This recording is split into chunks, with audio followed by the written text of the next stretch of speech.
Yo, what's going on, y'all? We'll be starting in just a minute.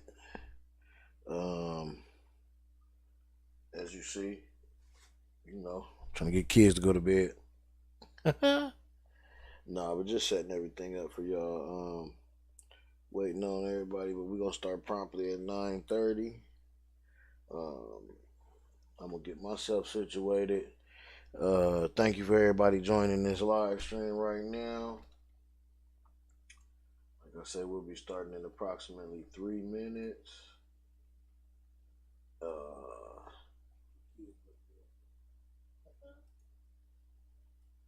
so, like I said, y'all just kick back, hang out, get yourself situated, and we will be with you in a second.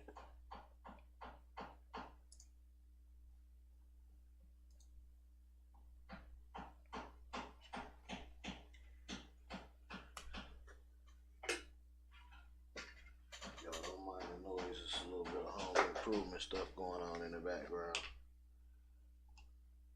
Small little stuff going on, man. Should be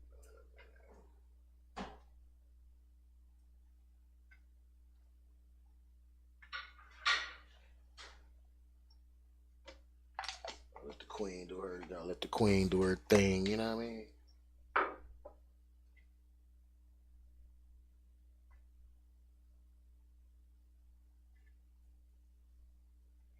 So I know y'all been checking up stuff on stuff and following this news, man. It's been crazy. Lately, man. We're gonna get into it.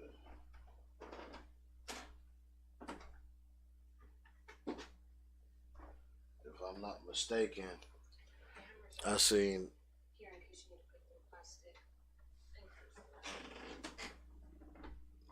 If I'm not mistaken, this what's the name shooting was like the 63rd. This MSU shooting was like the 63rd this year, 63rd mass shooting this year, which is crazy. That's crazy just to even think of that.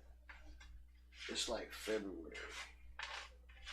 That can't be right. When I heard that, man, that can't be right. But it probably is, man. Ain't no telling. Ain't no telling. See, I got 1 minute to wrap this wood up. I ain't gonna make it. Y'all gonna end up catching me wrapping this wood up. It's all good.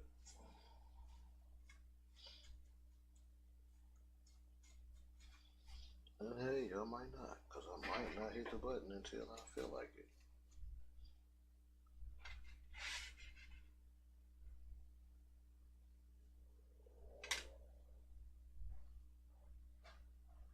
Yeah, I want more crazy stuff.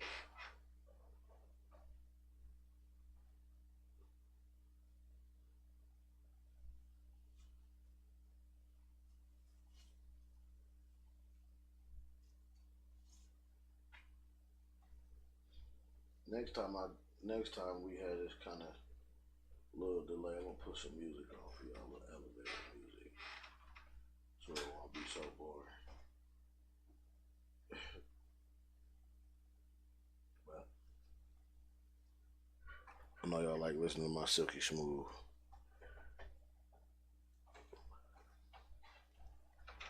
And as promised, we are live at 9:30. We live right now. Y'all know what it is. 9:30, February 15th. Hope y'all had a good Valentine's Day. Hope you got everything you needed. Hope you hope you got that special attention you was hoping for or paid for or whatever, whichever way. Anyway, what's good with y'all? Y'all know what it is, man. Talking shit show, episode 51. Um, it's been a crazy week, man.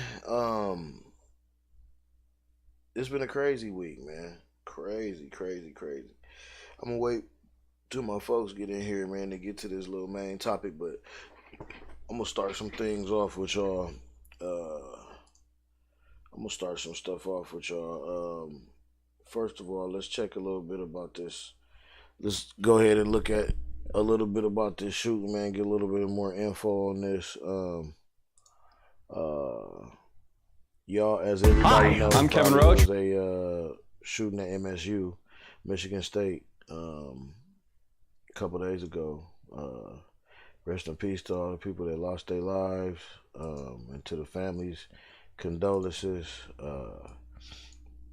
But everything from what I know is that this person, we're gonna see now. We're gonna see, but this person wasn't even like had no affiliation with the school. Is what I'm hearing. Like, this is weird, bro. Like, what? How you just come in firing up? Like, I don't understand that. So let's get into this, man. Like, in the motive and all that, and nothing. You can't ask him because he's dead.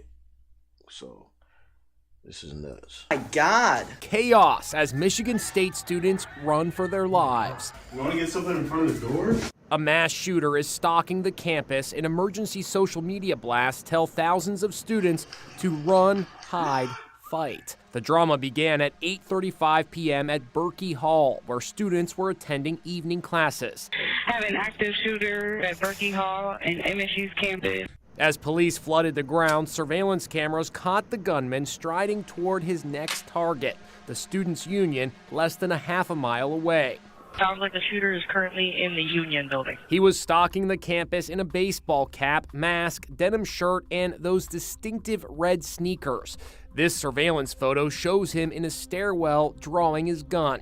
We all were like, yeah, but we're not willing to die here, so we need to find a place that's going to make us feel safe. You can see graduate student Graham Diedrich and others barricading themselves inside the library. How'd you know what to do in that situation? As Americans, we're taught in our schools to barricade ourselves in, like we're taught from a young age, like at school there's a possibility that someone's going to come here and kill you. Just moving those tables and those shelves into those locations, it was just kind of second nature, like something just clicked. This Michigan State student, Shannon Watts, was wounded in the Sandy Hook Elementary School shooting 10 years ago in Connecticut. The fact that this is the second mass shooting that I have now lived through is incomprehensible. The search went on for 3 hours. Police distributed this photo showing the wanted man. It was a caller's tip that led law enforcement to that suspect. Finally, at 11:35, when police cornered him in Lansing, he shot himself. He was identified today as 43-year-old Anthony Dwayne McCrae. Police confirmed a note was found on his body. We're also learning about the 3 students who were killed.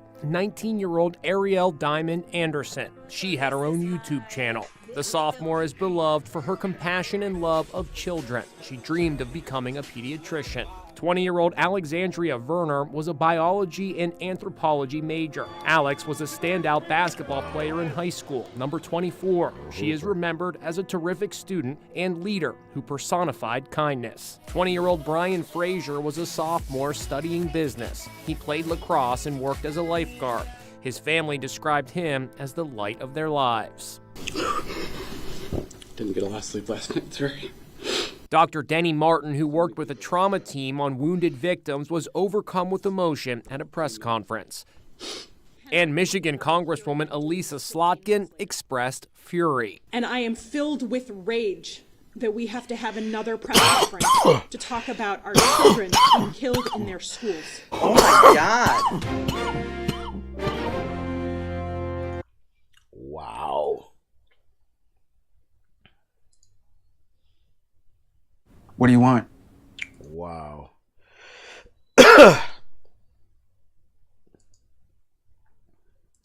This is a breaking news alert. We mourn the loss of beautiful souls today and pray for those who are continuing to fight for their lives. A stampede of people came from the front of the building.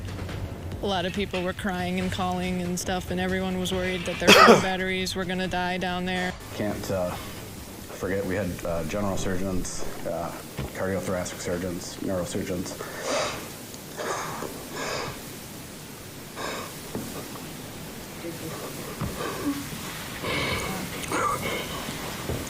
a lot of sleep last night, sorry. So many people that just came in. Emotions overflowing. 3 lives lost at Michigan State. 5 more still battling to survive in the hospital right now. And we are learning new information about the gunman responsible. Thank you for joining us. Our continuing coverage here on News 8 at noon. I'm Emily Linnert. And I'm Tom Hillen. We have multiple reporters working to break new information on this investigation right now. Let's get straight to the new developments we've learned in the past few hours. All right. We know that all 8 victims are Michigan State students. 3 died last night. 5 remain hospitalized in critical condition. We're told their names will be released later today. The suspect is 43-year-old Anthony McRae. He has a criminal record, but no known connection to Michigan State. Classes at Michigan State have been canceled for the remainder of the week. State. No connection to the school. We have team coverage for you this afternoon. Joe LaFurgey will bring us reaction from the governor. Susan Shaw will bring us student and parent reaction. And Brittany Flowers and Byron Tollefson are live for us. Let's get first to Brittany, who has new information about the suspect. Yeah, so we are out front of the Union right now. This is the second building that Anthony McRae walked into and started shooting tragically last night. As you mentioned, police say he has no ties to MSU. They have essentially zero idea of what his motive could have been. We do know that McRae had 3 convictions in Michigan. The most serious was in 2019. He pleaded guilty to a misdemeanor weapons charge. Now, McRae's father also spoke with NBC News earlier today, saying he learned of the shooting when a swarm of FBI and police officers arrived at his house last night. He stated his son had no history of violence, but that he struggled to cope with his mother's death in 2020. His father said, quote, he was grieving his mom. He wouldn't let it go. He got bitter and bitter and bitter. His mom died and he just started getting evil and mean. He didn't care about anything anymore. Police searched for more than 3 hours before finding McRae, saying it was thanks to a caller tip that came in just minutes after they released the surveillance photo of him along with a description. We would like to sincerely thank our community for their help. Because of our quick release of the photograph from the campus security cameras and the help from our community, it was a caller's tip that led law enforcement to that suspect in the city of Lansing. Part of our investigation today is to look at the suspect, his background, his history. Those are things that are occurring with our state and federal partners. Yeah, and there are several crime scenes that police will have to comb through as they continue their investigation. In addition to Berkey and the MSU Union, there was also a house where they conducted a search warrant that's connected to that suspect. In addition to another crime scene in Lansing that was approximately 5 miles from campus, where the shooter was confronted by police before he took his own life. Still waiting for more details from police as to what transpired up to that point. For now, live in East Lansing, I'm Brittany Flowers, News 8. All right, Brittany Flowers, thank you for that. Some new details just emerging from New Jersey on this story. The Ewing, New Jersey Police Department says that police found a note in McRae's pocket last night that contained threats against 2 Ewing public schools. Police say that McRae had connections to that area. The schools were closed today. It's no longer believed that there is any further threat and that schools plan to reopen tomorrow. Our team coverage continues now with Byron Tollefson. Byron, what do we know about the victims right now? We're focused now on the 5 Michigan State University students who remain in critical condition here at Sparrow Hospital in downtown Lansing. But we're also now learning the names of one of the 3 victims who died. WXYZ in Detroit is reporting that one of the victims who died is Alexandria Verner. She is a 2020 grad of Clawson High School in Metro Detroit. No other names have been released just yet. 4 of the 5 students currently in the hospital here at Sparrow required surgery. And this morning we got an update from doctors at Sparrow Health. 4 of those individuals did require surgical intervention to treat their injuries. 1 individual did not and was taken to the critical care unit after being triaged in the emergency department. All 5 individuals remained in critical condition this morning. I want to thank the overwhelming response from our team. everyone in our level 1 trauma center. This is something we talked about this morning that we practice for very often, but never want to have to do. Wake up. Investigators tell us they hope to release the names of the victims later today. We will continue to stay in touch with doctors here at Sparrow and bring you the latest as soon as we learn that information. Back to you. We're hearing from students who were on campus and parents who tried to get answers during the tragedy. Yeah, Susan Shaw joins us now with more. Tom and Emily, this afternoon, parents continue to arrive in East Lansing to take students back home. Right now, only essential staff is on campus. And this morning, we spoke with students and parents who said they're grateful to be together with their kids again after such a horrific event. Going home with our kid, and that's pretty unbelievable thought, because I know that there are people who are not tonight, and that's terribly sad for people. So we're grateful that we're in this situation, and roommates and friends are all safe, and it's just kind of surreal. While campus activities have been canceled until Monday morning, MSU's president, Teresa Woodruff, says that other campus activities can resume after a 48-hour period passes. Emily? Sue, thank you. We're also hearing Michigan lawmakers respond to the deadly shooting. News 8's Joe LaFurgey joins us now in studio with what the governor had to say this morning. Tom and Emily, Governor Whitmer spoke this morning, which is the 5-year anniversary of the Parkland shooting. The governor, who is an MSU alum, said this is, quote, a uniquely American problem, and the time is now to take action to prevent another mass shooting like the one last night from happening again in our state. I want to thank the incredible medical professionals at Sparrow who are working hard to care for those injured, as well as all the community members that shared tips so that our law enforcement could act. We mourn the loss of beautiful souls today and pray for those who are continuing to fight for their lives. Every Spartan student, parent, and staff member should know that Michiganders and Americans everywhere are thinking of you today. President Biden and I spoke last night. He pledged his support and the thoughts of an entire nation, and we will work together to do what is necessary to help MSU community heal. We're all broken by an all too familiar feeling. Another place that is supposed to be about community and togetherness, shattered by bullets and bloodshed. We know this is a uniquely American problem. Today is the 5th anniversary of the Parkland shooting. Mere weeks past the Lunar New Year shooting at a dance hall, and a few months past a shooting at an elementary school in Uvalde. And looking back at a year marked by shootings at grocery stores, parades, and so many other ordinary, everyday situations, we cannot keep living like this. Our children are scared to go to school. People feel unsafe in their houses of worship or local stores. Too many of us scan rooms for exits when we enter them. And many of us have gone through the grim exercise of figuring out who our last call would be to. Last night, a lot of kids on this campus made those calls. They worried for their lives and for their friends, for their fellow Spartans. Parents across Michigan were on pins and needles, calling their kids to tell them that they love them. As parents, we tell our kids, it's gonna be okay. We say that all the time. But the truth is, words are not good enough. We must act, and we will. But today, let's hold the MSU and East Lansing communities close.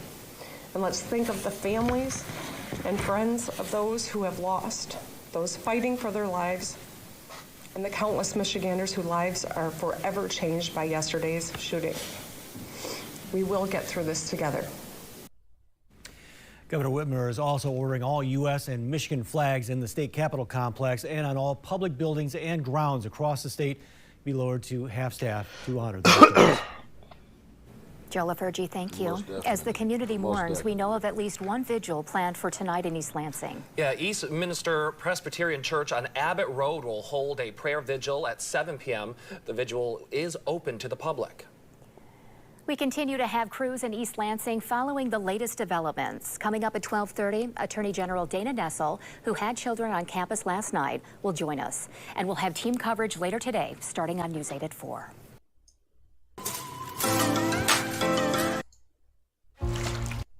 Wow. So,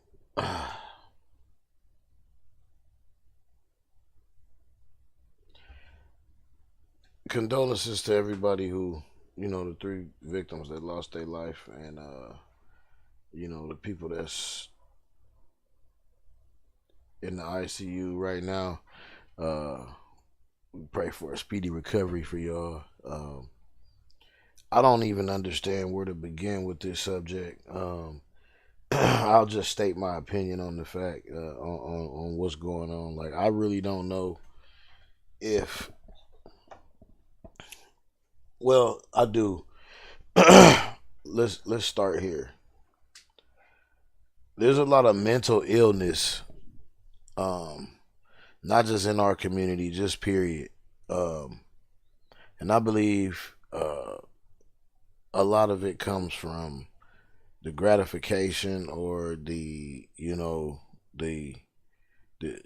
like, people seek gratification from social media and just outside sources, people, just from everybody else, instead of just being them and just kind of like dude's father said, like, just let go, like, and we see that he was dealing or struggling with the death of his mother.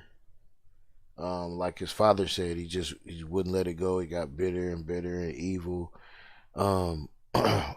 When we see things like that in our family, we need to, like, comfort them. We need to honestly pull them aside. If they need help, we need to get them help. We have to do what we can. We have to do everything we can for our families and for our loved ones to ensure, mental, like I said, mental stability, mental health, ensure that they're okay. Just period. Like, you never know, man. Somebody could have called him that day and said, "Hey, man, what you up to?" "Chilling, man. Hey, look, bro, I love you, man. Hey," you know what I'm saying?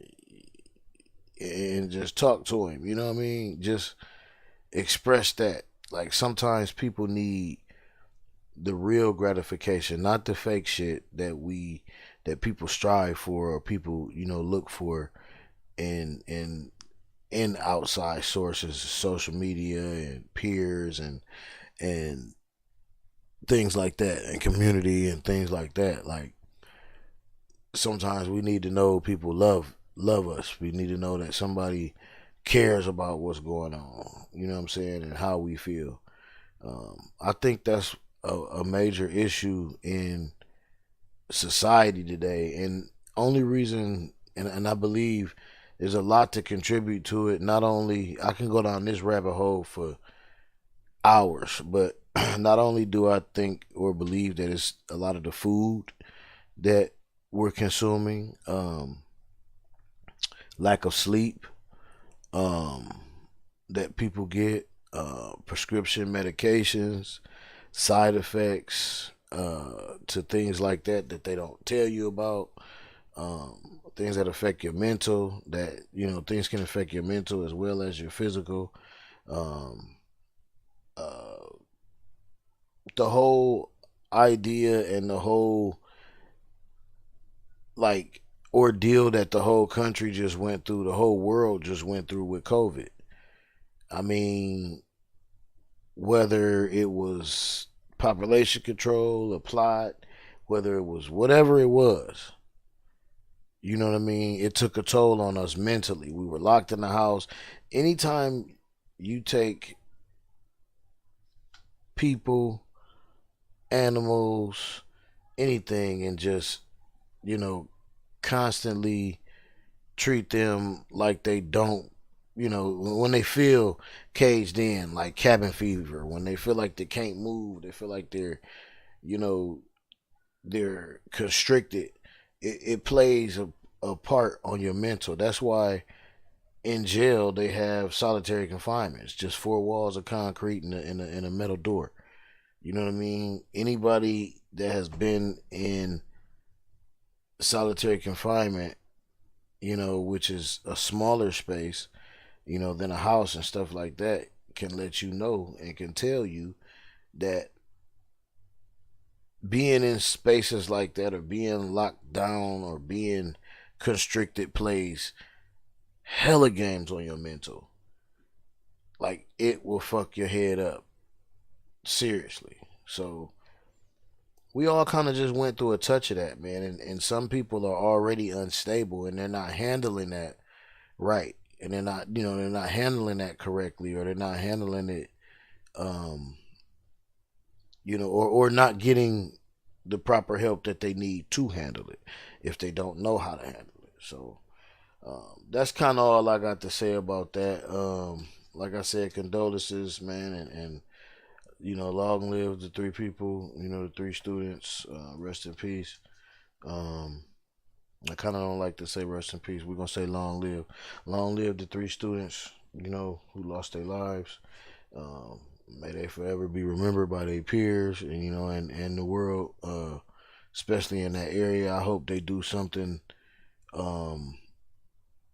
as far as put something in place, because, I mean, even during that clip we just seen, I thought the governor was going to say, you know, what they were doing, you know, not just, oh, words and all, just action. We need action.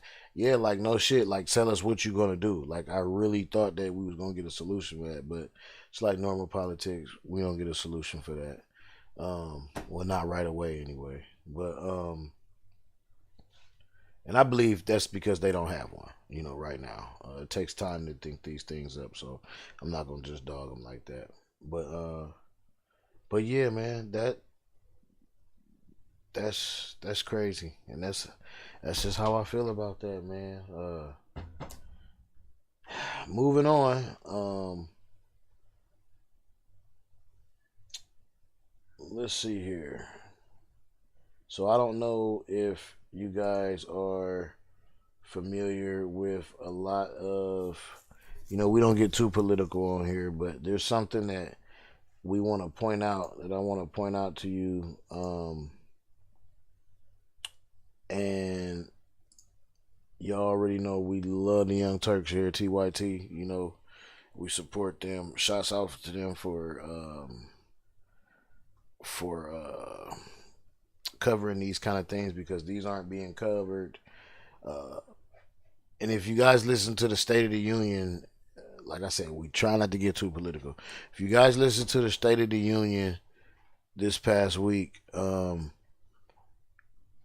kind of got straight to it, and he told you that there were Republicans trying to, you know, they wrote up some kind of bill, they wrote up some stuff and was proposing, you know, to basically take all of the benefits, all of the assistance, all of the aid, like a lot of the stuff away. And then they're trying to hide it, but that's essentially what the bill had and what the bill was written up to do. And they caught it, and, you know, like I said, I'm not for either side, but like they caught it and exposed it. I mean, I don't jump on either side's bandwagon or jump on either side, you know. I ain't meat riding no side. Cause I'm a free thinker. I believe I'm independent. And that's just how that lay, man. But let's check this out, man, cause these things are happening right in front of our eyes, and they're happening under our nose. And we have to be aware of this shit. So check it out. Republicans are trying to pass a bill that would place insane restrictions on the state's SNAP or Supplemental Nutrition Assistance Program benefits, because of course they are, making it harder to qualify for food assistance and limiting what foods they can buy. The bill also, of course, targets Medicaid. Wait till you hear the details of this heartless BS. I bet it won't be Nearly 40 House Republicans have co-sponsored the bill led by House Speaker Pat Grassley, one that would limit SNAP food purchases, formerly known as food stamps, to only what is on the state's approved WIC list, a supplemental nutritional aid for women, infants, and children, which, by the way, is a very outdated list that people say does not keep up with modern times, modern pricing, modern needs at all. Some of the proposed restrictions in this new bill would mean that low-income, older, and disabled Iowans who rely on SNAP benefits would not be able to purchase, frivolous items like fresh meat, white bread, or sliced cheese. The bill dictates people can only purchase 100% whole wheat bread, brown rice, and 100% whole wheat pasta. No white grains are allowed. Also on the do not buy list are baked, refried, or chili beans. Instead, recipients must purchase black, red, and pinto beans. Cooking oil, spices, and salt and pepper would have to be crossed off the shopping list as well, along with soup and canned vegetables and fruit. Fresh meats are off the table. They don't got the meats, as Iowans would only be able to purchase canned products like canned tuna or salmon. Sliced, cubed, crumbled, and American cheese would also be eliminated from SNAP food purchases. Iowans on SNAP would not be able to buy meat, flour, butter, cooking oil, frozen prepared food, said Luke Elzinga, chair of the Iowa Hunger Coalition. It's a huge list. Actually, it's quicker to list what Iowans would still be able to buy with their SNAP benefits. Elzinga cautioned that if passed, this bill would be devastating for SNAP recipients. When I was running for office, I spent a lot of time in Iowa. I went to the Iowa Hunger Coalition event, and they were in great need well before this. For so many Iowans who are food insecure, who are hungry, who cannot afford the basic necessities, you think, oh, these people, they're superfluous. They're trying to stay on extra delicious foods. No, they just want to be able to provide for their family a decent meal that their children are able to enjoy somewhat while trying desperately to make ends meet. That's the reality of the situation. I don't think the 39 co-sponsors of this bill know just how restrictive it is and that it would ban meat, he said. Under this bill, no ground beef, no chicken, no pork in the state of Iowa, according to Elzinga. I just can't believe that they knew that's what it was when the bill was introduced. I believe it, because they just do not care about people struggling financially, not at all. The Iowa House Republicans just think the money could be better spent funding what they call more important priorities. More important to them, of course, more important than the basic needs for survival. Quote, it's these entitlement programs. They're the ones that are growing within the budget and are putting pressure on us being able to fund other priorities, said Speaker Pat Grassley.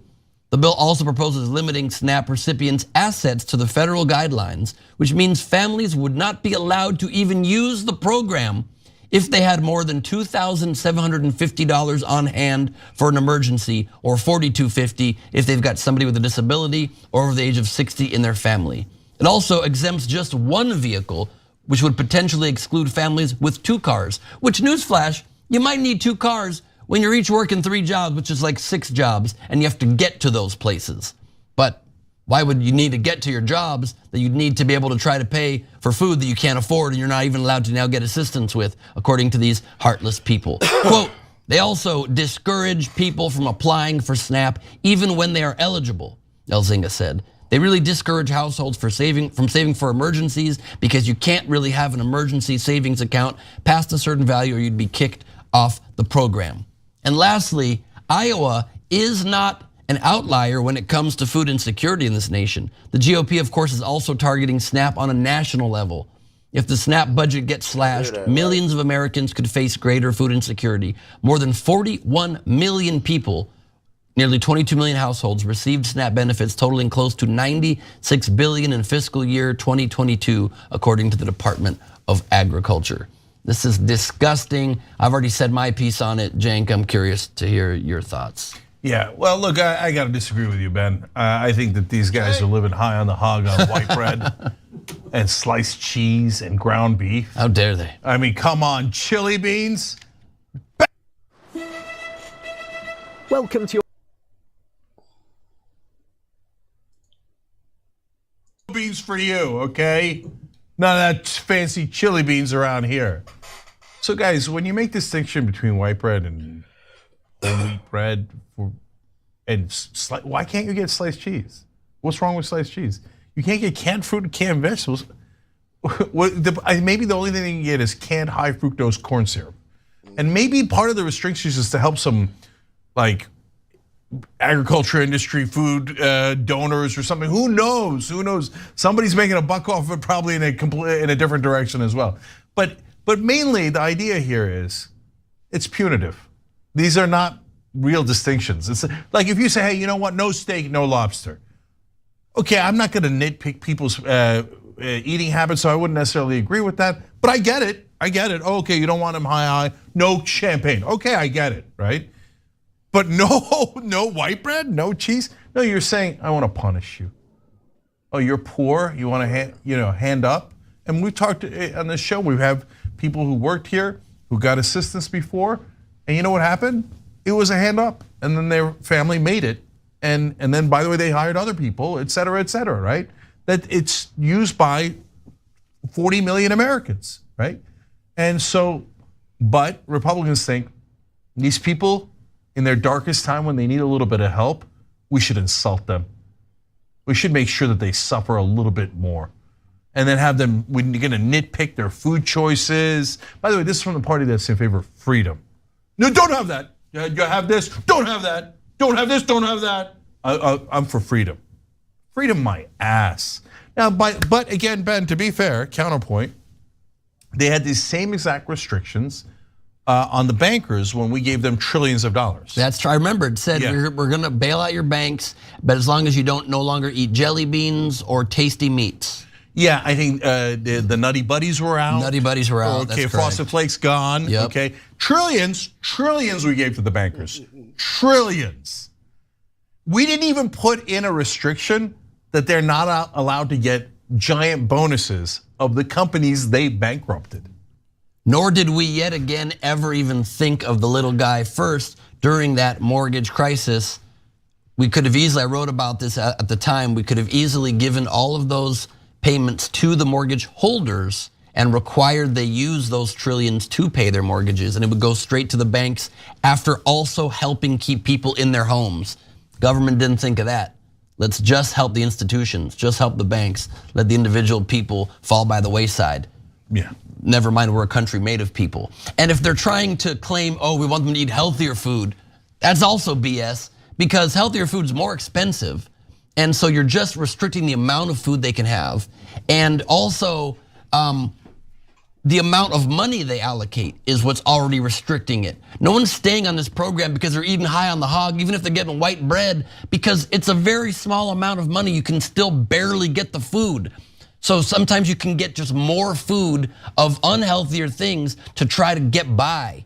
Maybe it's not the time for you to level up and go vegan while you're struggling to put food on the table. Okay, by the way, so this is, they can't live high on the hog because they can't even buy the hog. It's not on the list. So listen, guys. To ban pork in Iowa is especially cruel. Yes. All right, so look, this one is not about Republican voters. Now, no one disrespects Republican voters in this country more than I do. I think I've proven it amply in story after story. Well, the rest of the media pampers them, babies them. Oh, they're so special, they're the real Americans. Oh, some of the Republican politicians question, no, they're the ones who put them in charge, okay? So I got no love for Republican voters.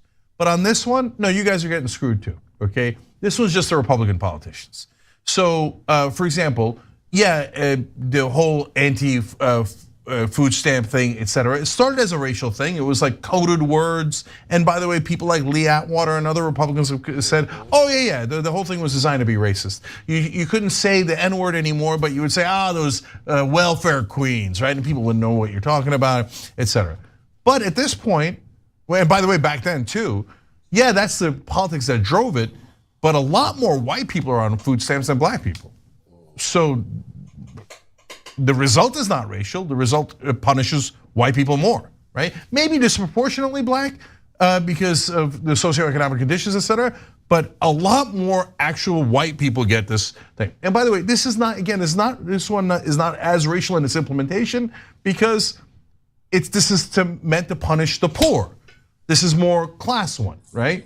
So if you're rich and you're a banker and you destroy the global economy, you're gonna have almost no restrictions. They're gonna give you literally billions of times more money than this, And they're not gonna put any restrictions on it. You get a tiny, tiny amount of money from the government, white, black, brown, it doesn't matter. They're gonna put every restriction. Don't eat that, don't eat that, you goddamn poor people.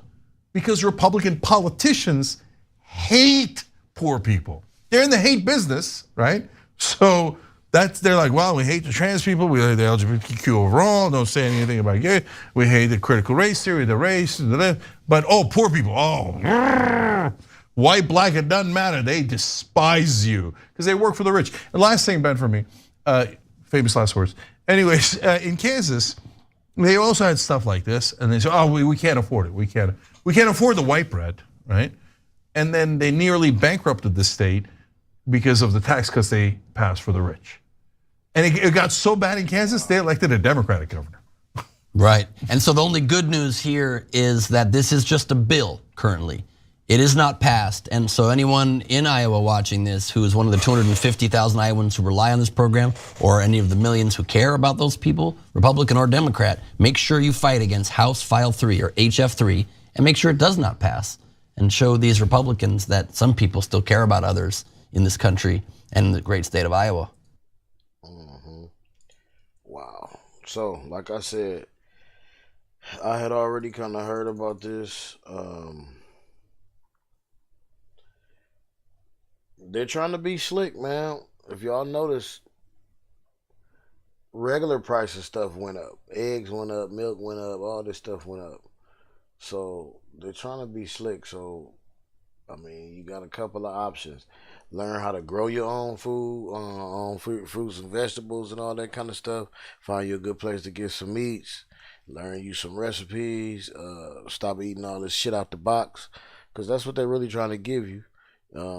Like he said, they'll give you a can of high fructose syrup, you know what I'm saying, but they won't give you no fresh meat.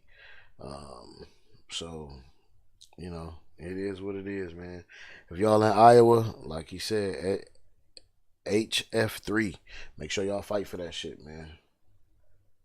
All right, moving on to the next one. A Houston mother is demanding answers tonight after she says her 6-year-old son was repeatedly sexually assaulted while riding the school bus. An investigation is underway right now in Aldine ISD. ABC 13's Maya Shea joins us live with these serious allegations, Maya. This is sad as fuck. Yeah, these allegations are so disturbing, and the mother says she believes it's gone on for several months, but it wasn't until her son lost his backpack last week and she called here at the transportation department to get to the bottom of this missing backpack that everything came out into the open. LaToya Stormy Monroe is devastated. She says she had no idea that her 6-year-old son was being sexually assaulted on the school bus. I feel like as a parent, I failed my child. It hurts. I didn't protect him. I don't know what to do. Monroe was joined by community activists today in front of the Aldine bus barn to discuss what they believe happened, that over the past several months, an older child would repeatedly molest and sexually assault Monroe's son on the bus, and that the bus driver didn't notice. According to the investigator, the bus driver stopped the bus because she thought they were fighting on the back of the bus, but this mother's child was fighting because he was being raped. Monroe says everything came to light last Tuesday when efforts to track down her son's missing backpack led school officials to look at surveillance video on the bus. Then she got a call. I get to the school and I find out that my son was sexually assaulted. Days of questioning, days of talking to my child, the details became more and more graphic each and every time. Since then, her son has been treated at the hospital and they've spoken to investigators. In a statement, the district says in part, an investigation by Aldine ISD police and district officials immediately began on Wednesday, February 1st. CPS was notified. Once the investigation has concluded, appropriate action will be taken based on investigation findings. Meanwhile, Monroe says her son doesn't even fully understand what happened. He's not really at his age understanding the magnitude. He actually really stated that why couldn't this kid be given a second chance? If God gives second chances, why couldn't the perpetrator?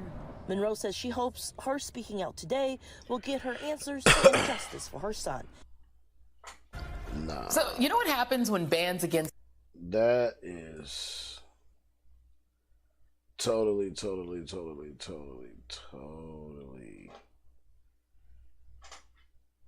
Oh my God. That's totally fucking disturbing.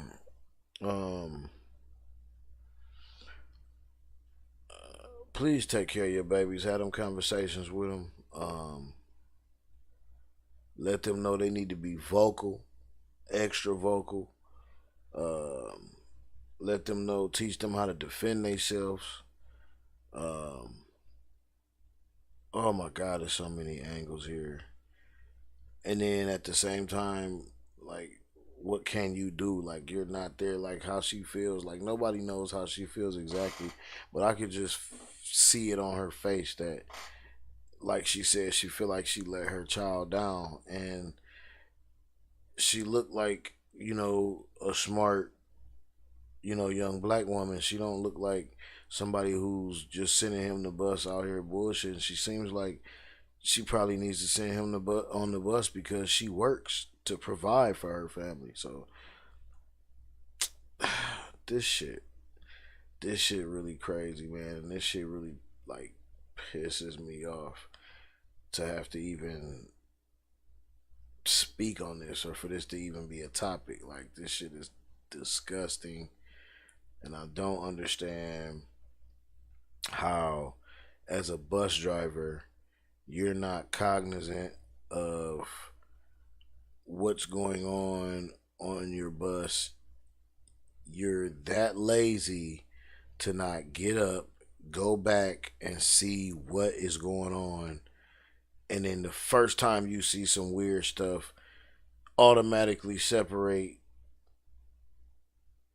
call it in, call the parents, call the authorities. Like, you gotta take better action as an adult, and you have other people's kids in, you know, your possession. You gotta do better. I believe she should be charged too. Also, I'm not even bullshitting. Like, that's just me. That's how I feel. Hey, this talking shit. This is my show. This is our show. This is what we do. This is for y'all. But this how I feel. And if y'all was here, it'd be how y'all feel. I feel like that bus driver need to be charged too. Off top. So moving on. I'm done talking about that shit. Moving on. I guess we got a story here out of Alabama. This is more things. I just read about this kind of thing earlier. Well, I just actually not read about it. I seen it on social media. Like the Sisters of Confederacy or something like that. Things that they do, and the whole way they try to, the things that we've been taught, and how they try to not necessarily brainwash, but they try to, censor and leave out certain parts of history, and they try to, like, cover it up and try to say, like, the Civil War wasn't over slavery and shit like that, which everybody knows that it was. They were trying to say about it, it's over states' freedom and everything like that, but we all know what it really was about. So this story right here is coming out of Alabama, and some students is mad. Let's check it out. Black history occurred during Black History Month. Because we woke, we know what the fuck be going on. Confusion over what exactly can be discussed, along with genuine anger and outrage over historical erasure. This week, nearly 300 Alabama high school students walked out of class after what they describe as racism and censorship of a Black history program. Alabama News also reports that students of Hillcrest High School, where 55% of students are Black, were told to focus more on current Black history rather than old stuff before 1970. Because, cue the dripping sarcasm, nothing noteworthy about Black people occurred before 1970. Not slavery or the Civil War, integration, and civil rights. None of that old stuff. School officials have denied the claim, leaving the question, so why did the students walk out? Of course they're going to deny it. And then in Florida, otherwise known as America's sunshiniest laboratory of fascism and autocracy, The rejection of an AP African American Studies class has reached a boiling point. We are learning that the DeSantis camp complained for months about the course, while the College Board, a nonprofit organization that oversees the AP program, continues to insist that Florida's concerns did not influence any of the course revisions. Joining me now is Christina Greer, political scientist and host of The Blackest Questions, a podcast by Grio, which is probably illegal to listen to in the state of Florida. Has the word black in it. Can't. It's going to make people upset. Christina, what do you, as an educator yourself, as a scholar of history and of black history, do you make of this idea that an Alabama high school would tell high school students that they must not talk about black history that occurs before 1970? I mean, you'd miss a lot of stuff, including the civil rights movement.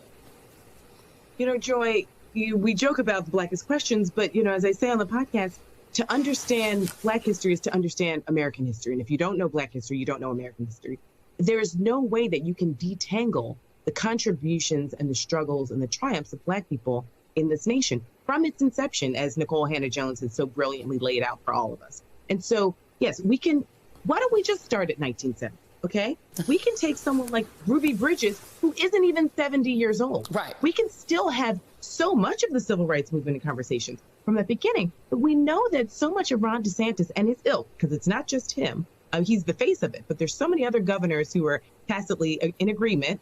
They just might wear, you know, Lands and sweater vests and just make it a little more palatable. But they are fully on board with erasing the struggles and the racism of every single policy decision that has ever been made in this nation. And it's not just about white supremacy. It's also a specific anti-blackness, as Bell Hooks has always explained to us, that has been intrinsic in every single practice and policy in this nation. If you try and erase that, you are not giving anyone the accurate picture of this United States, not just black people. All people in this country. And I think you were perhaps referring to the sweater vest of Glenn Youngkin, who essentially has gotten a huge bly from the media and teased as some sort of modern. No, he's not. You know, he literally ran on saying your precious child who is white will never have to read a book by a black person under my watch, and that makes him a moderate? No. I want to go through just some of the book banning. Duval County, Florida, which has lots of black folks there. They've banned 176 books that have been removed from school. Thank You, Jackie Robinson, a story about friendship, banned. A book about Roberto Clemente, a baseball player and renowned humanitarian, banned. The Life of Rosa Parks, a storm called Katrina, and a book called Dumpling Soup. These are just some of the books that have been banned. Look at the Rosa It Parks. is very hard to get around the fact that the only books that are deemed controversial by the right, by people like DeSantis, the Chris Rufos of the world, the Youngkins of the world, are books about black people, books about gay people, books about the Holocaust. Do you see where I'm going? They've never said a book about any European is controversial or will make someone upset. There have been European wars. Shakespeare's got death, demons in the Othello story. None of that to them is controversial. Only things that are about black people, Jewish people, and gay people. Hard to see that as a coincidence, but mostly black people. It's absolutely not a coincidence, Joy. And, you know, I've said this quote on your show several times before is you know, my favorite president, LBJ, always said, you know, if you can convince the poorest white man that he's better than the Negro, then you can pick his pockets all day long. And here we are. You know, a book like Rosa Parks, what Ron DeSantis and Youngkin and Abbott are so afraid of is that, you know, as an educator, you know, we have talked a lot about education and the importance in our families. Both of us have roots in Florida. You know, a good educator sparks a light inside of a child. We plant seeds. They might develop while we have them. They might develop months or years later. If you learn about Rosa Parks in 3rd grade, there might be something years later where it's like, let me find out a little bit more about her. And you find out that she's not just some meek little lady who didn't give up her seat at the back of the bus. You find out that she's a rape investigator, that she actually went hard in the paint in deep parts of the Deep South by herself as a brave black woman to actually investigate rapes of other black women. You find out that Hank Aaron was a humanitarian, not just a baseball player, that he actually transcended, you know, not just this racial aspect of the baseball game, but he actually fought for racial and equal justice along class lines. I mean, he was just so much more than, you know, Mr. Hank Aaron, number, was he 45, I think he was? You know, we find out so much more about Jackie Robinson and his critiques of capitalism and how he was a Republican, but sparked a much larger debate within the black community about is Black capitalism really something that, we want? How do we detangle these issues? All these books that are being banned are seeds that are planted in children's minds. And we're seeing that, Governor DeSantis wants to keep the state of Florida, the children in the state of Florida, as ignorant as possible so that they and their parents can keep voting for policies that actually work against them in the long run and the short run. And what I would love for, white parents who are tempted by these bans and thinking these are good for your kids, to just interrogate for yourself. Why is it that you only are uncomfortable with books about Black people, Jewish people, and LGBT? You just interrogate that for yourself. That's what critical thinking is. It isn't dangerous. Critical thinking is good for you. Just interrogate and think about it for yourself. You don't think of yourself as racist or a bad person, but you're uncomfortable, but you're only uncomfortable with books about Black historical figures, the Holocaust, and LGBT. Just ask yourself that question. I'm just asking you to ask yourself that question for Black History Month, if you still think that that's legal to do. Christina Greer, thank you. Pretty much. That's what I'm saying, man. Y'all hear what she said? I don't think y'all hear what she said. She said LBJ said if you can convince the poor white man that he is better than the Negro, you can pick his pockets all day. Black ranchers in Colorado have been treated unfairly. Y'all just don't understand, though.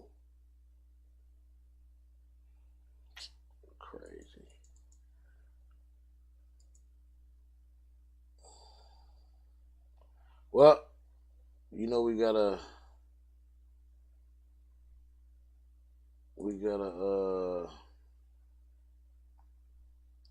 holler at the boy. We gotta see what Rashad. Snap your W-2.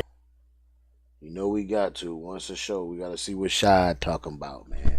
Let's go see what my dog Shad talking about, man. Is going to reopen cases of police killing people. Let's put a picture up. Full mask. This DA, according to a press release issued by her office, DA Pamela Price from the Alameda County DA's office, says that police officers and sheriff's deputies who killed 8 individuals while on duty in past incidents could face murder charges, including manslaughter and other criminal charges. Let's go. Won't he do it? The cases will be investigated by the new Public Accountability Unit within the DA's office. The cases include 2 controversial Oakland police killings that happened in 2007 and 2008. Before I give you the rest of the background, let me just remind everyone, this is what happens when you elect the right leader. Right. This is what happens when you put somebody in who's fearless. This is what happens. Thank you, Shad. When you elect someone who's willing to hold their campaign promises as sacred. She said she was going to do this if the good people of that county put her in office. That's exactly what she's doing. On December 31st, 2007. Y'all still don't believe though, man. Andrew Wani Maupin Buckskin fled a traffic stop, fled on foot near 46th Avenue and International Boulevard in East Oakland. An Oakland police sergeant spotted the young man hiding between a car and a building.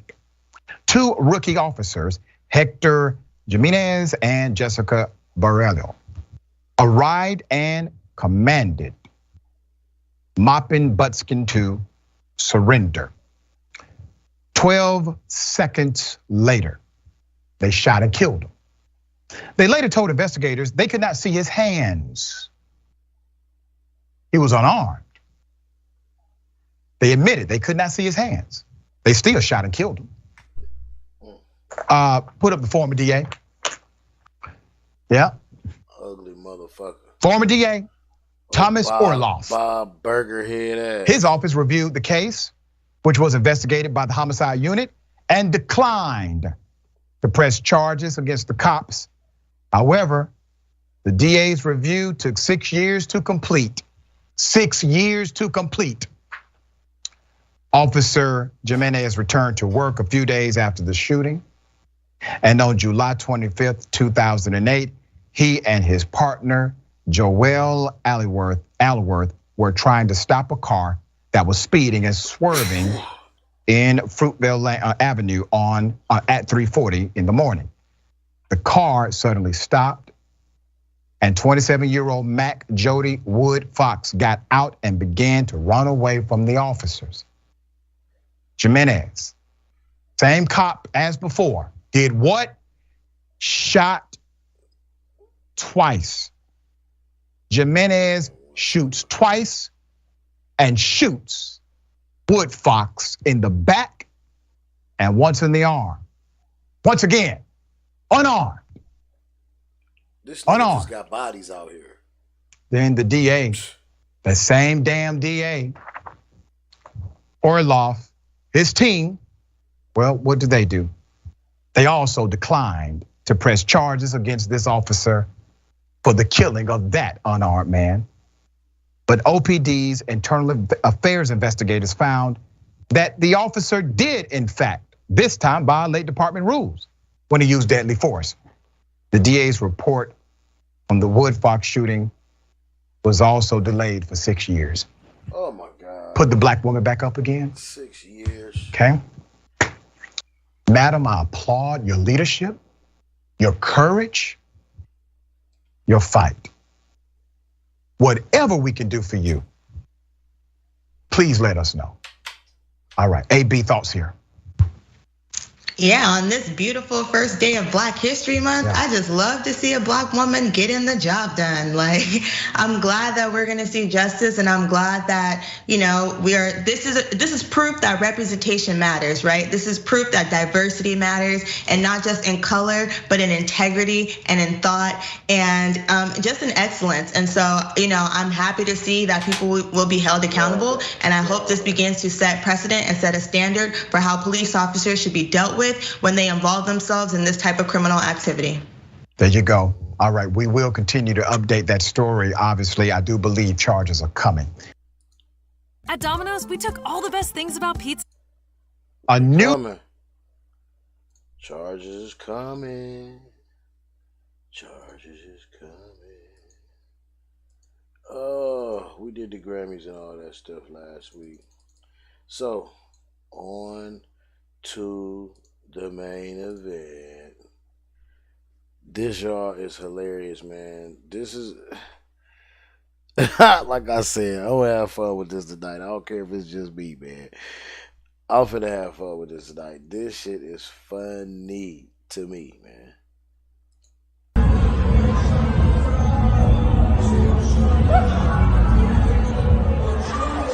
Ha ha!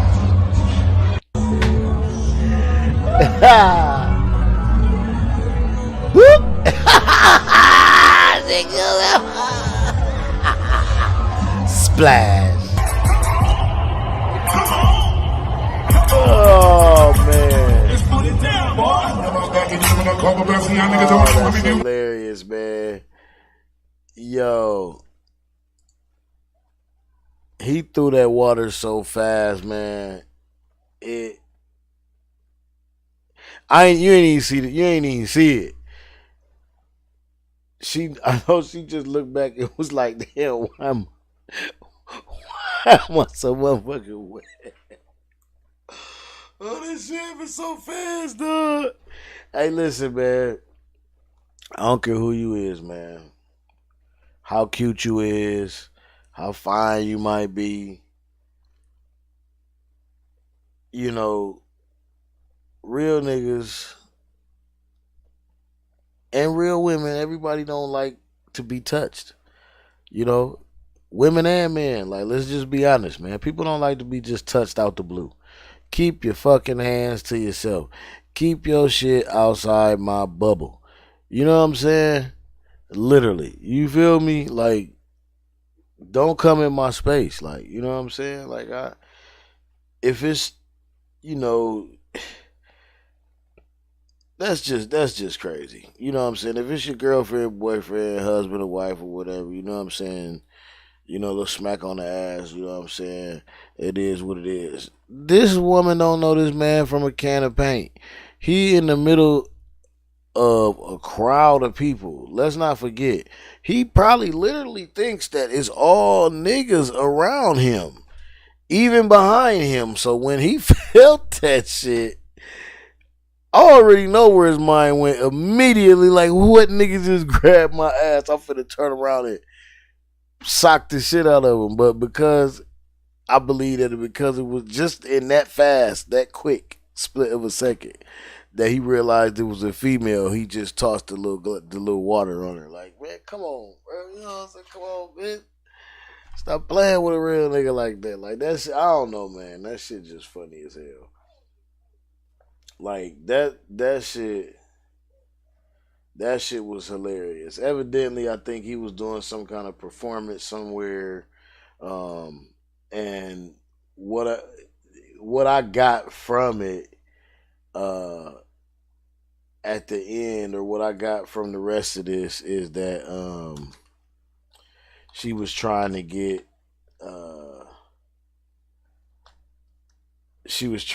a picture with him. That's all she wanted, was a picture. So I don't know, man.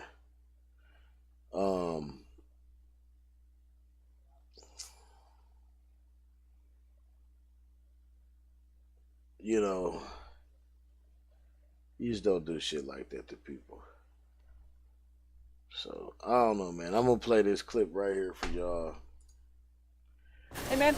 Because we moving on. I'm just moving on to the topic, because that's I'm moving on to the end. We're gonna close this shit out, man, for the night. But that's just some funny shit to me. You know, when he threw that drink, that shit was so fucking funny to me. But at least we got some good news out of tonight, man. Little cops is being prosecuted. What up, everyone? It's the Nation of. Let's see what's going on here. Yeah, what Cardi said. Yeah, but you knew right off the bat. But here's the thing: you didn't throw in you notice how he threw in what she said that started the beef. So, if y'all not familiar with Wack 100, he always goes on Clubhouse and talks to a whole bunch of people about stuff. To me, y'all can listen to it. I don't sit there and listen to a lot of it. But it's just funny how he just, you know, he inserts himself and stuff. But I mean, they've been going at it for a while on their own little personal thing, so of course he's gonna insert himself in this. But if you tell me, you just tell me if I'm not tripping or not. When y'all listen to this, and just for what's the name, I might just play audio. I might not even put video up just for copyright sake. But every time I hear Clubhouse, it sounds like it's always a fucking cop on the line. Like, trying to sound cool, trying to sound like, talk like, you know, like it always sounds like it's some kind of undercover or some kind of fucking cop on the line, man. And that's just me. But y'all check this shit out. Y'all listen to some of this shit, man. Almost like he trying to restart it, you know?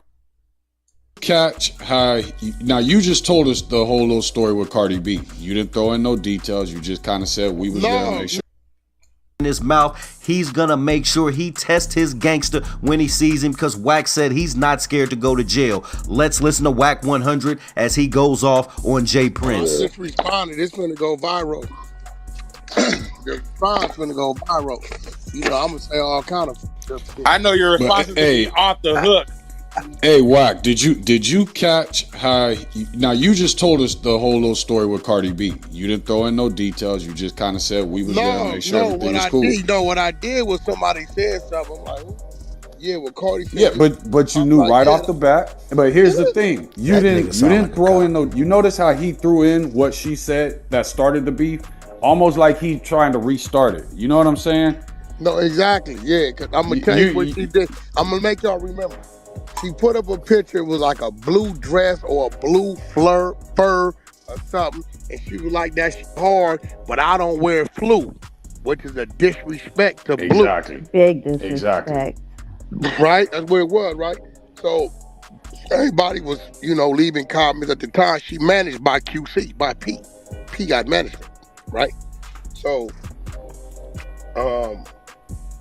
they like, yeah, Wack, that label just want us to kind of like, I'm like, man, that, come out, right? I said, I'm going to call Big U. We're going to clear it on that side. Me and Big U running tough at the time, right? I'm going to clear it on that side. We're going to put the homies on you on this side, right? Her first event was like right on Roberson. Never forget, Roberson. It's a little club downstairs from Penthouse. Wacko, all the West Side Power Rules, all my homies, bunch of blood. We out there heavy as a mother, right? So I don't know what the fuck nigga, you ain't got no say so out here. Yeah. Like this nigga right here is weird. Like he be acting like and now, and I'm glad people seeing it. Because first they wanted to put it on me. Why did you expose to the world that Offset had an issue with you about this man getting killed up under y'all supervision? If you heard in the street, Offset got an issue with you, nigga, why is you broadcasting it to the world, nigga? That's a PC move. Right. Man, his number. If a nigga, yo, Wack, what's up, yo, man, and nigga, whoopty whoop, Lil D, talking about his home when y'all see each other. I'll come on Clubhouse. Yeah, Lil D, you tell a nigga this home when I see. Come on. Dry snitching. I want the police to be up on it. Mm-hmm. Come on. And it was crazy. All y'all niggas from Houston, I don't know why. I don't know what this nigga did. But man, y'all know it don't go like that, bro. That don't go like that, bro. You ain't supposed to be doing all that. Oh, shut the fuck up. He dry snitching. It's like dude said in the chat, basically saying, hold me back on the internet. About him and Quavo. We still trying to figure out if you lined off motherfucking takeoff. You give a fuck about him and Quavo. You worried about him and Quavo, dang. Right, that ain't got nothing to do with him. I'm gonna run into him though. I'm gonna see what his gangster like. I'm gonna see if he's scared to go to jail. I'm not. I ain't tripping. I'm gonna see really where you at with it. I need to sit there. If this is not 1990, old ass niggas ghetto boy. If you want to go to war, I'll take you to war. You ain't been to war yet. You ain't even been to a substation. All this big old gangster. I ain't never seen a nigga 57 ain't did a day in jail. Get the fuck out of here, man. Get out of here, my nigga. That's wild. That's real. This nigga talk all this high power ass shit. Like you ain't did shit. Out of here. You're overrated, bro. Why is you what? Do you remember when you had to call me? Would you? Why are you telling the world that you and this man got a problem? Why? For what reason? Just handle the business. I got a problem with all kind of. We ain't finna be letting nobody know. We gonna get to it. Just in case you catch me, I catch you. We don't need to get nobody no motherfucking leads. You just heard the feds call me about what they thought they heard on the internet and whoever talking on your side. And you want to come on the motherfucking internet and broadcast we got a problem. Me and Offset got a problem. It's crazy. Dry snitching ass nigga. Every nigga know that's dry snitching. Every nigga know that's dry snitching. That's for sure, dry snitch. Nation, what do you think about Wack 100's comments? Man. What do you think about? I'm telling you, and that's kind of like, that's why I said last week, like I'm kind of getting tired of Jay Prince and my homeboy, man. Shout out to my homeboy, Chill, man. Alter Image Customs, man. Y'all go get y'all some custom. He do custom everything, man. Custom cleats, custom all that shit. Shoes, ones, whatever shoe you want, man. And he do custom accessories, and he also got a lot of shit, man. Y'all check him out. It's Alter Image Customs. But shout out to him, man. We was just talking, man, and we were saying, like, honestly, it's coming out. Shit is coming out now because, like, in the South, Jay Prince, you let a myth live for so long without testing it, it become true. And so Jay Prince got a lot of people behind him, a lot of people underneath him that are underneath that spell. He's a good talker. It's almost like a preacher, you know what I'm saying? sad to say, like almost like some preachers where they savvy at the tongue and it's all about mind games. Everything is about, they just manipulation. So, and I've watched that throughout the years with Jay Prince. He's manipulated himself as this big Don. You know what I'm saying? This big Don, and people always better watch out for Jay Prince and all that. But people really know, like in the streets, it ain't really about that, because every situation that he get in, he put somebody on. He put the police on somebody or put somebody in jail, and that's documented.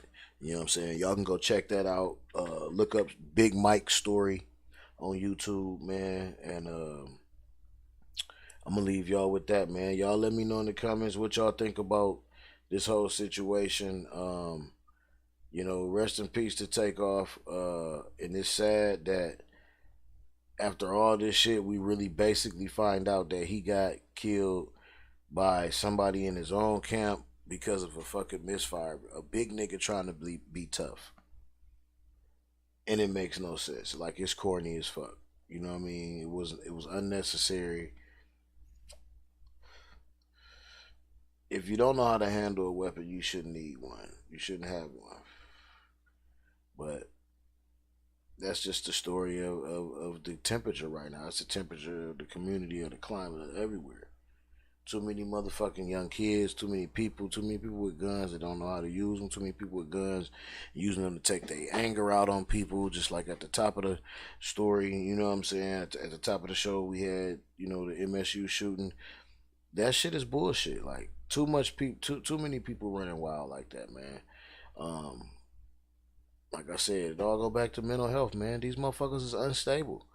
Half these niggas, watch who you fucking hanging with. Half these niggas is crack babies, man. Let's not forget. If a nigga do some weird shit or got some weird shit, man, like show you weird ass signs, man, fucking believe that shit. Like, take that shit to heart. Believe that shit. And go with your gut. Don't fuck with them people, man. Don't fuck with them motherfuckers. Leave them alone. Anyway, man, I'm gonna get on up out of here, man. Y'all, thanks for chilling with me, man. On the show tonight, like I said, episode 51. Y'all look out for a couple things, man. Gallimaufry is out right now. I'm gonna put the link in the bio. Y'all know that's on Bandcamp. Look out for The Critic, coming soon, by Tony Spitz.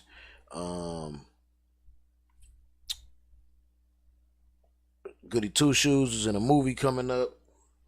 I think it's called She Moves or something like that, or she something. We're gonna get the full info on it. But I gotta shout my folks out, man, when they ain't here, man. Hope everybody being safe, man. Hope everybody cool. As like we always say, man, tell somebody you love them. Don't forget, in my own lane, man, it'll be coming soon.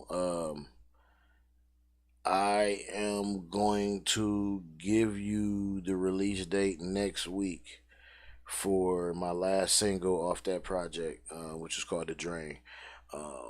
But y'all had if y'all go back, y'all heard a little snippet of it. You know what I'm saying? Y'all heard a sneak preview of it a couple episodes ago. But hey, like I said, like we always say, man, tell somebody you love them. Give somebody a hug, man. Call your folks up, man. Let them know you're thinking about them. And it ain't too late to get that Valentine's in, man. All right, y'all. Peace.